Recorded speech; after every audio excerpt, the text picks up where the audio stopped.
Hey guys and gals, welcome back. All right, what are we doing today? Well, I am putting in a new mini starter into Grandpa D, my C10. When I put in the Ridetech Street Grip, I couldn't use the long tube headers, so I ended up getting, I think they're mid-length, shorty mid-length headers, but they're sitting right on the starter, on the solenoid, I believe. So watched a video by, I believe it's Froehner Restorations or Froehner Restorations. I'm going to put the link in the descriptions down below so you can see his YouTube video. I'm going to unbox the little mini starter here from Summit, show you guys what I got, and a little solenoid that came with it, or not solenoid, what is this? Yeah, solenoid, remote solenoid that comes with it, so I'll show you guys that. And yeah, that's what we're going to be doing today. So stay tuned. Thanks for checking it out. Okay, please excuse my workbench. You got stuff kind of all over here. Let's see here. So this is the little mini starter. I'd already gotten it out. So it's kind of second time unboxing, but this is what it looks like. And on the videos, it looks like that you can clock it from one side to the other. So I did also see on Half Rods, I was watching his, and these little spade connectors, he found some right angle, I guess, spade connectors, so I might have to get on Amazon and grab some of those. Just makes it a little easier instead of making that big old loop coming back around. You know, if you have a right angle right there, make it a lot easier. So that's what it comes with, that guy right there. And then it comes with the 2 bolts. Part number for that is right there, SUM 829105. And then this is the remote solenoid, and it's SUM G1750.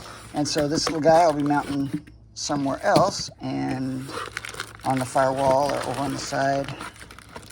And I've got some rib nuts that I might use for that. I don't know if I want to use those or not. We'll see.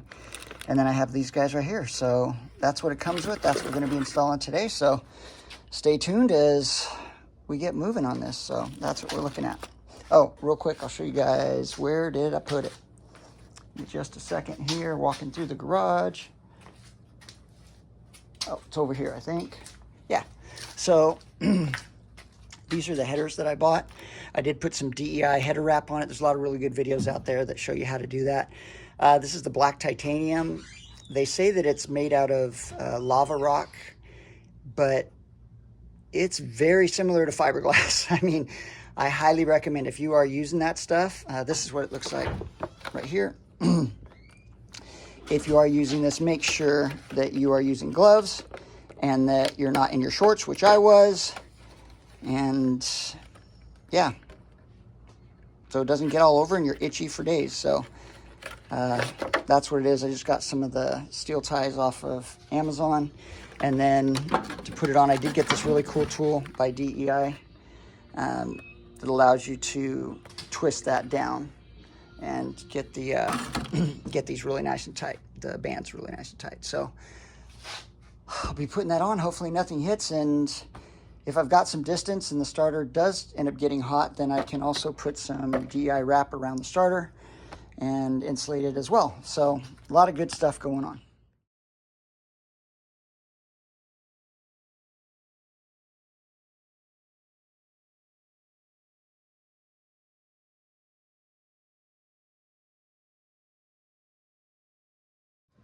So the new starter is installed. Got it in there. I've got a paper clip, fits in between. I had to clock it. After I clocked it, in other words, moving the solenoid over, you'll see right up here, there's plenty of room. It's not sitting on the header anymore, which is fantastic. Plus I put the heat wrap on the solenoid along with the DI heat wrap, along with putting it on the header. Let's see, what else? I went 1 shim down. I'm hoping that that works. I think I've got that set up. I guess I'll find out when I start it, when I try to start it. But there you go. Everything is set up, I still have to do the wiring on it. I'm going to run the remote solenoid right underneath the battery box there. So the wires will be hidden, they'll come across and they'll drop down, and then the battery wire is going to come through the frame right over here and over to the starter, which is something I have to figure out right now. So I'll see you guys in a bit.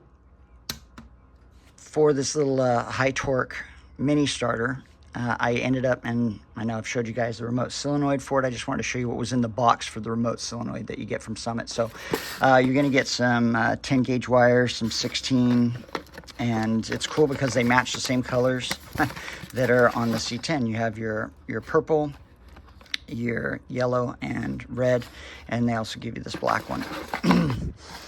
And then what they also give you is this little jumper right here. So if you are using a brake, because this does not come with the high torque starter, it's just remote solenoid like they have on Fords. So when you get the kit, it has this little jumper, and this little jumper goes right on to here like this, so that you can jump, so that you can jump these two, come from your battery to the solenoid. And yeah, I guess that gets rid of wires and makes it work. I don't know the exact reason for it, but that's how it works. It also, in the kit, it gives you this wire bung and these other fittings as well. I ended up using, I think I used a couple of these that were my own, and then this guy is actually too big for the one that I wanted to use, so I went on to Amazon and I got some other ones, and I used some solder and I soldered it together here. I went on to Amazon and got one of these T's, or not T's, just L, and then I crimped it down, used some heat tape on it, some heat shrink tape on it, so everything's taped down, it's solid, and I shouldn't hit the header or anything like that. So battery's going to come into here, this is your jump, and we should be good to go. So that's what you have. Just thought I'd show you guys that. These guys are a game changer. If you don't have this little Klein, I think it's Klein or Clean tool, these guys are fantastic wire strippers. Oh my gosh. Everything's so much easier. And then I've also talked about the American Auto Wire. So anyway, time to put the starter in and things. Well, I have the starter out. I know I was going to mention this in another video. The shim plate, or when you put the shim in, this shim plate that goes in right here, you can see it coming up. I've seen a couple of the videos where this will end up hitting the bell housing, I believe it is. So you might have to file this down. And then one of the things I had to do was I had to slot it. So where your bolts go in, it's so much easier with this little guy. So these two bolts that are going in right here, I had to slot this because no matter what I did and how I turned it, it was not giving me complete access for this bolt to go down. So it would go down, then I'd screw it a little bit, and it was turning the bolt sideways, and I think that might be why the last one stripped. So really be careful about that. Make sure that these holes are slotted, or just make sure that you have clear access all the way down to the threads so that nothing's binding on them, on all of them. So that's that, and little dude, and let's go ahead and get it. Sorry about the sound. The fan's going. It's 11 o'clock, well, almost 12, and it's already over 100. So I just thought I'd show you guys. I got it back in. I don't know why. Maybe this last time when I had the shim in, it was the right thing. But this time when I pull it out, I took the shim out, and you'll see it goes past quarter.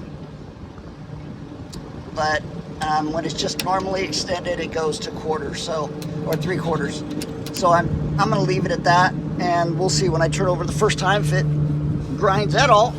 I will immediately get off it and then put the shim in it. I do have a shim in the top, and I put a paper clip in over here, and we're okay.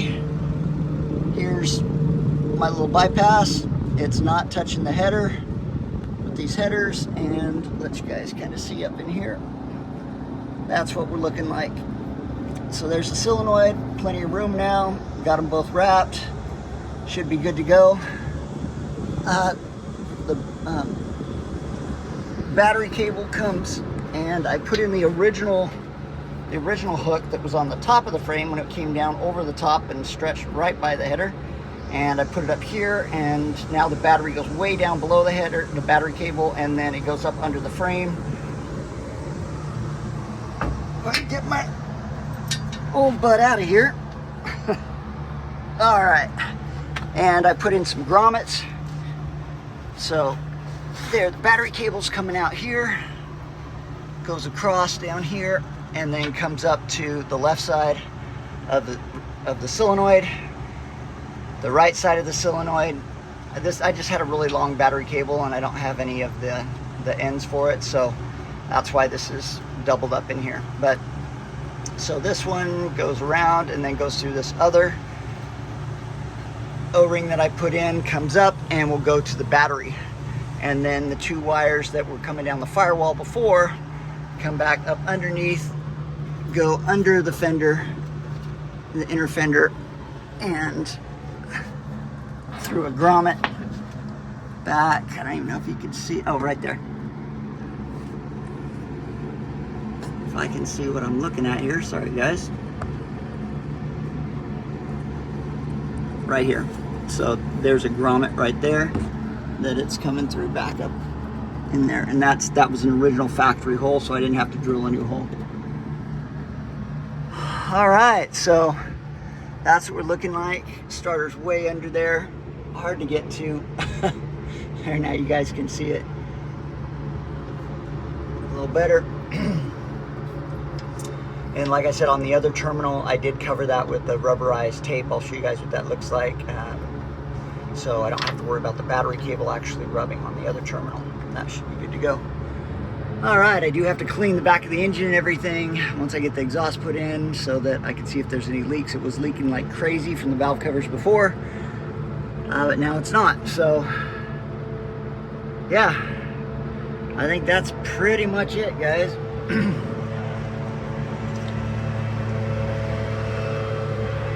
So starter is in, good to go. I'll come around the other side here.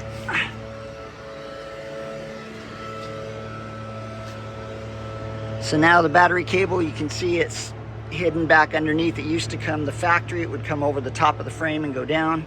So now it's just tucked back up under inside the frame underneath here.